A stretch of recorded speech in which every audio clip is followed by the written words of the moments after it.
સિહોર નગરપાલિકા દ્વારા તારીખ 23/5/2025 ના રોજ વિભાગીય નિયામક શ્રી ભાવનગર એસટીને એક બસના ભાડા પેટે 35,000 રૂપિયા તથા તારીખ 4/7/2025 ના રોજ ફૂડ પેકેજ તથા અન્ય વસ્તુની ખરીદી માટે 10,600 રૂપિયાના બિલની ચૂકવણી કરેલ. આ અંગે અમે તારીખ 2/9/2025 ના રોજ ચીફ ઓફિસરને લિખિતમાં પત્ર લખેલ કે આ ખર્ચ કરવા માટે કોઈ પરિપત્ર અથવા કોઈ આદેશ થયો હોય તો તે અંગેની અમને વિસ્તૃતમાં માહિતી આપી, પરંતુ આજ દિન સુધી એનો કોઈ પ્રત્યુત્તર અમને ના મળતા અમે આજરોજ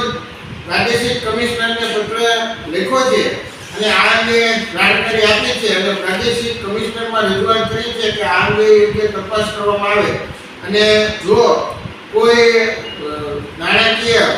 દુર્વ્યવહાર જણાય તો એના માટે જે કોઈ પણ જવાબદાર વ્યક્તિ હોય એના ઉપર નગરપાલિકા અધિનિયમની કલમ 70 મુજબ શિક્ષાત્મક કાર્યવાહી કરવા માટેની અમે રજૂઆત કરી.